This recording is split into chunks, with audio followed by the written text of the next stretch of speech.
Hey, welcome to 12 Tone. Melodies are hard. When you start learning music theory, it's easy to get the impression that it's all about harmony, that all our rules and guidelines are just about how to put chords together, and that when it comes to melodies, you're just supposed to magically know what'll sound good, but that, of course, is nonsense. Writing a good melody is just as complex, just as structured, and just as important to learn as writing a good chord progression. It's just that the rules are a little harder to define. But today I'd like to look at a couple of the most important concepts underlying melodic composition. First of all, a melody is made up of intervals. How it sounds depends mostly on the way it moves between notes. Okay, that's pretty obvious, but let's go a bit deeper. Every interval, of course, will affect the melody differently, but theorists like to break them up into two main groups: steps and skips. Steps are when the notes are right next to each other, like G and A or D and E flat. This provides a really clear connection between notes, and that leaves them feeling fairly restrained. This melody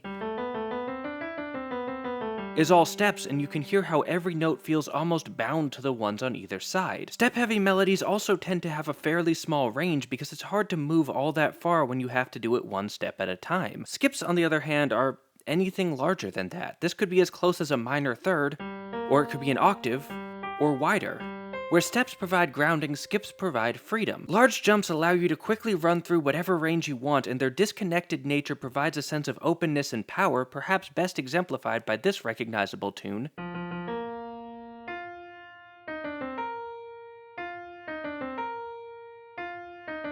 which is just full of huge leaps. In songwriting, it's fairly common to see verses relying mostly on steps and then choruses that use plenty of skips to lift up the energy. Personally, though, I find this method a little too simplified, and I like to add in a couple more categories. First, there's static motion. This is when the note doesn't change. Theorists will sometimes ignore this because from an analytical perspective you can kind of just lump them all together like one long sustained note, but I think it's a common enough technique, especially in modern popular music, that it's worth recognizing. The other group is the thirds. These are intervals that are slightly wider than a step but still feel pretty close, and I don't really like grouping them with the larger jumps. This and this don't feel like the same category to me. I like to call the smaller ones skips and the larger intervals leaps, but that's just my own system. Anyway, how the melody moves isn't the only thing that matters. Individual notes also have important jobs to do. We talk a lot about functional harmony, which is the idea that different chords in a key have different jobs or functions, but it turns out that different notes in a key do too. In fact, the two are pretty closely related. A chord's function is largely defined by the behaviors of the notes in that chord. For instance, dominant function chords are dissonant directional chords that point you back to the root of the key, and they do that because they include the 7th degree of the major scale. This note, often called the leading tone, sits a half step below the root. It has a really strong pull upward, and playing it in a melody instead of a chord doesn't change that. It still wants to resolve upwards. Of course, it doesn't have to actually go there. This is called subverting the leading tone, and it makes your listener feel tricked or cheated out of an expected resolution. It's a great tool, but one that should be used carefully. Most examples, though, aren't as clear-cut. The 4th degree of the scale may want to resolve down to the 3rd, or continue up to the 5th, depending on how you approach it. It may even want to leap away to the 6th, or the 2nd.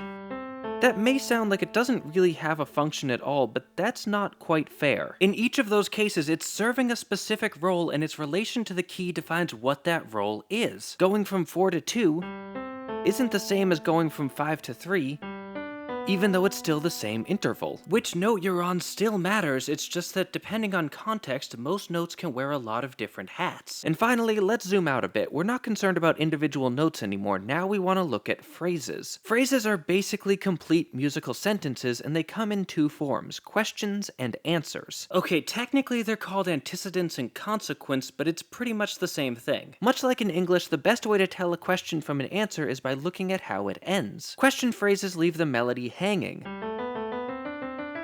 It feels unstable and incomplete, and that tells the listener that there's more music to be done. Answer phrases, on the other hand, end with a resolution. This provides a stronger sense of rest and allows the listener a chance to breathe before the next line begins. Good melodic structure mostly relies on alternating between these two types of phrases, but it's still a really flexible framework. You could just play the same basic phrase twice, changing only the ending, but you can also do a lot more, changing the answer entirely to juxtapose against the question. You can also ask 2 different questions or repeat the same one twice before finally delivering an answer. You can even leave a question completely unanswered or end your whole song on one as long as you're doing it on purpose. The rules are fuzzy because melodies are hard, but if the melody I'm writing isn't quite working, phrasing is always the first thing I check. Of course, that's still not all there is. Melodic composition is full of interesting techniques like motifs and decorations, and that's not even getting into how they relate to the harmony, rhythms, and lyrics, but hopefully some of this will help you write better songs, and if not, well, thanks for watching. If you want to help make these videos possible, please consider supporting 12 Tone on Patreon. You can also join our mailing list to find out about new episodes, like, share, comment, subscribe, and keep on rockin'.